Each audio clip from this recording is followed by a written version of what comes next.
Hey, planner friends! Have you ever booked a wedding or event outside of your immediate home base and thought, wait, am I supposed to be charging for my time for travel here? What am I supposed to do? Or worse, maybe you realize you were losing money just to show up and actually do your job. In today's video, I am breaking down exactly how to charge for travel as an event planner, whether you're doing destination or you're just doing something that's 100 miles away from your home. Also, I'm going to show you how I actually make money from my travel using two of my favorite tools. One is that I became a travel advisor, and two is that I am leveraging credit card points like a total pro. So we're talking about that today. But first, if we haven't met, my name is Gabby. I have been a wedding planner since 2012. I have also had my fair share of non-paid travel events, and that's why I'm teaching you what not to do also. But I am super passionate about helping fellow wedding planners start their businesses with confidence and a little fun, of course. And if you're building a planning biz that supports your lifestyle, your schedule, and essentially your freedom of time, you're in the right place. I'm so excited to have you here. So before we start, give me a thumbs up if you're excited for this video and comment in the description below, where are you from? How far are you in your business? I always love to know who's tuning in. Let's start by breaking down what counts as travel, because it's more than just a plane ticket. For me, travel includes actually quite a few things, and I've only figured this out over time, realizing I was actually paying for stuff like Ubers and taxis and all that kind of stuff. So I'm talking about flights, rental cars, hotels or Airbnbs, and meals, especially if you're from out of town, and possibly even time for traveling.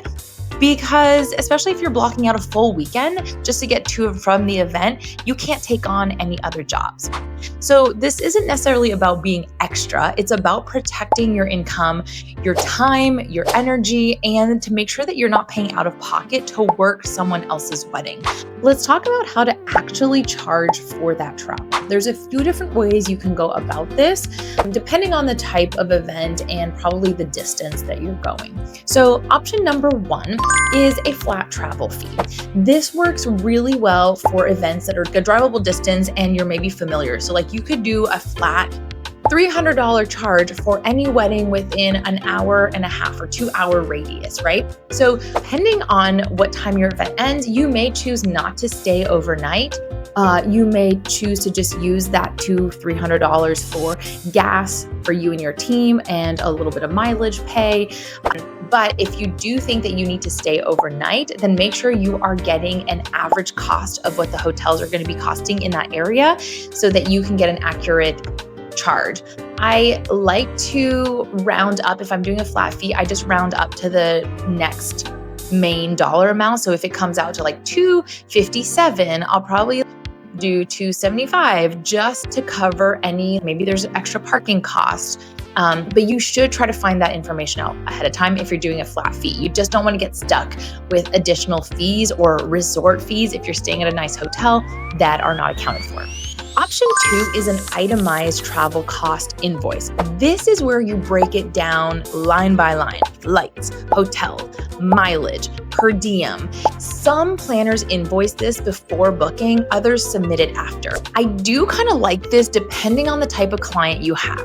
If you have a client that is very maybe budget conscious, or even so just likes to know exactly line by line everything, then as long as you are talking about this in your contract ahead of time, saying we will invoice you a line item cost of all of our travel fees, and that could include, but is not limited to, flights, ground transportation. What if you have to take an Uber from a car parking lot or a friend's house where you left your car to the airport? Or are you charging them for parking if you're going to be gone for 5 days?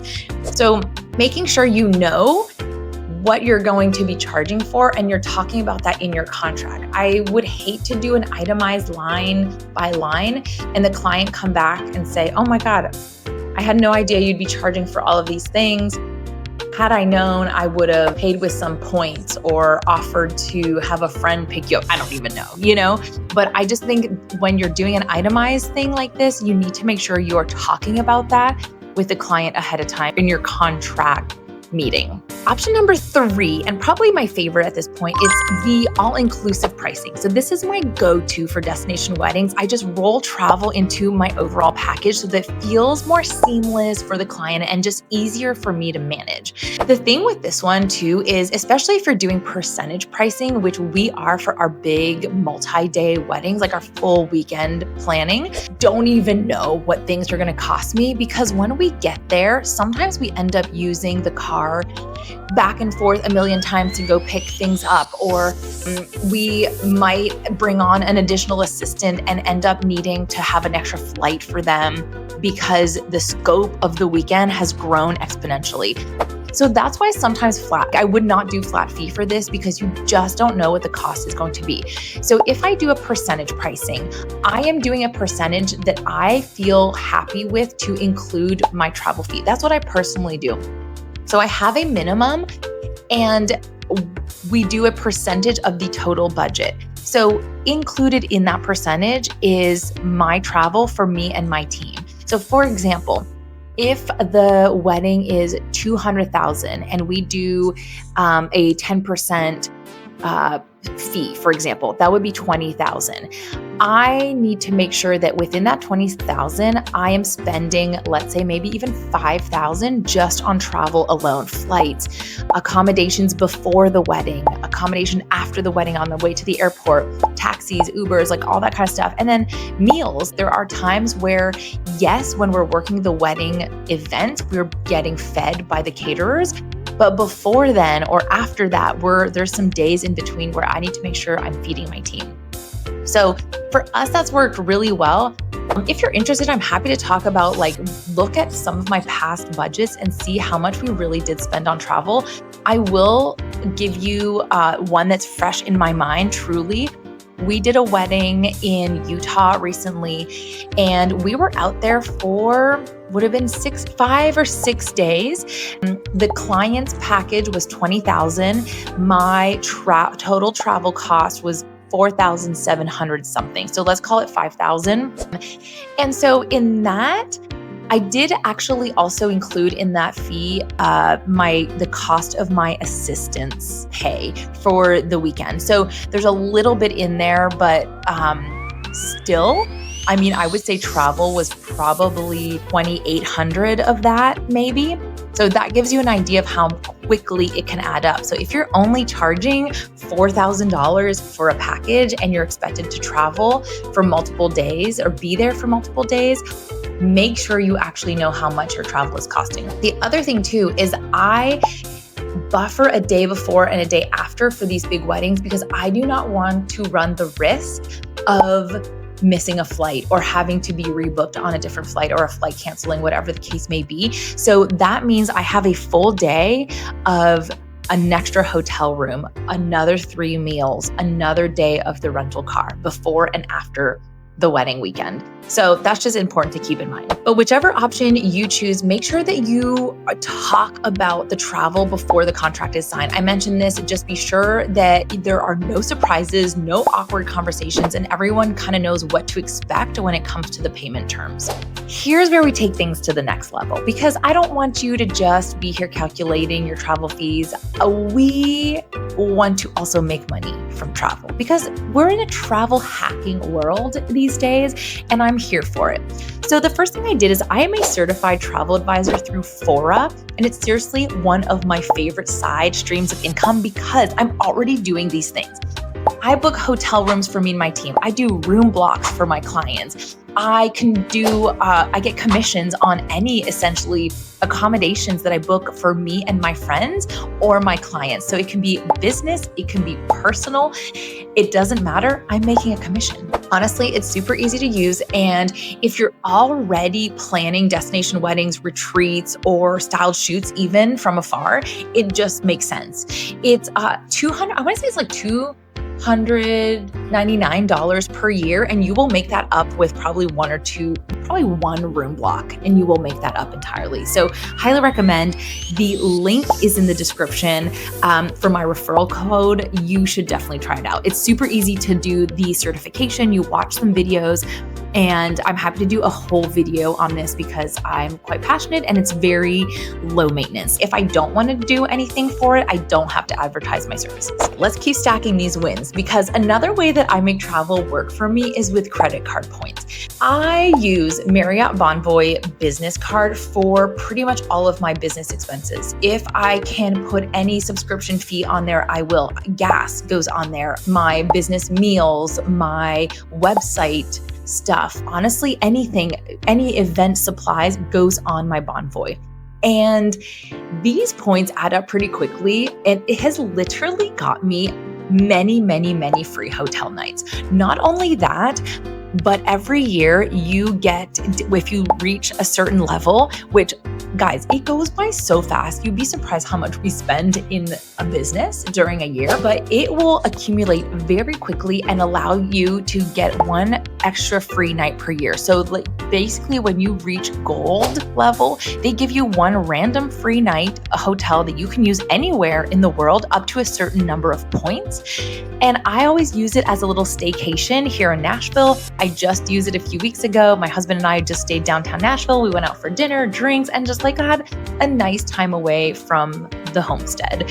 You can also tack it on to any of your other trips and use it. Like it's a free night. That's it. There's nothing else to it. It's a free night. I also right now am planning an Italy trip. We have a wedding, but we're helping another wedding planner in Italy coming up.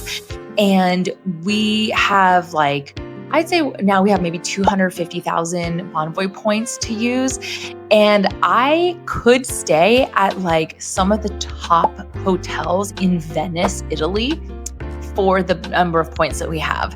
So I'm really considering splurging and using all of my points for this trip, because why not? That's the whole point of having these. And bonus, if a client is reimbursing me for these charges, I still get the points. It's a win. Now let me share a little planner tip with you. I always book my own travel, and let me tell you why.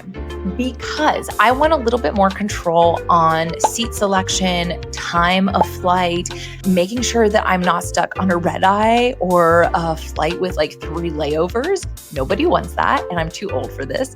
But that being said, I always provide my clients with a max travel estimate up front if I were doing that light item thing. But that's kind of why I love doing the percentage pricing, because I just include it in there and it's up to me to spend what I want to spend. So as long as I know what to expect in the budget, I just make sure that I don't go over budget if I'm doing the light item. It just keeps things professional. It gives me the flexibility I need to travel comfortably and efficiently on my terms.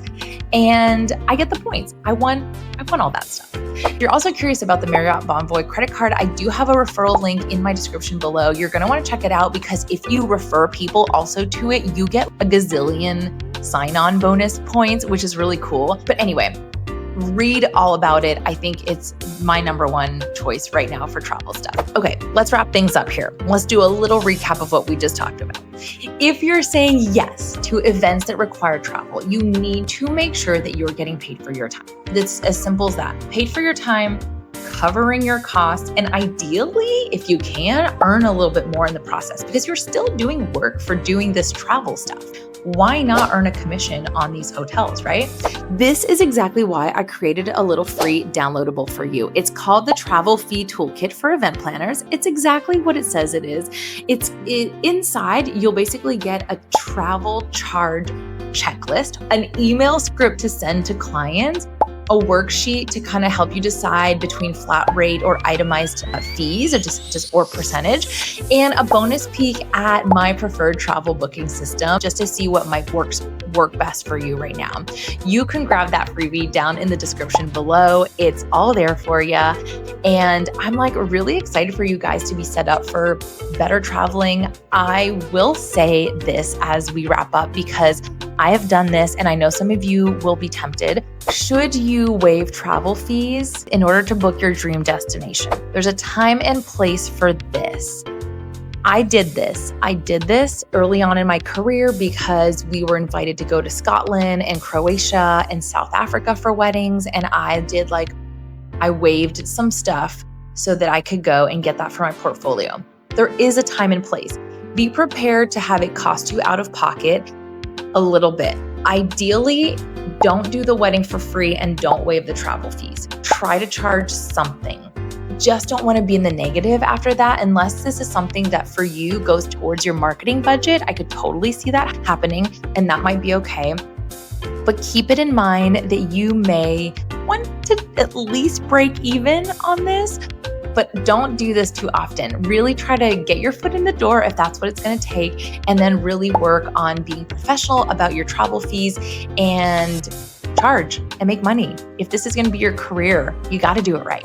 And hey, if this video helped you out, hit that like button, please subscribe, and maybe send it to a fellow wedding planner that is also in need of hearing this. And as always, let me know in the comments, like, how are you currently handling your travel stuff? Where are you located? How many years have you been in business? I just love knowing who's tuning in. And feel free to give me suggestions on what you'd like to see in a next video. All right, thanks for tuning in. Bye.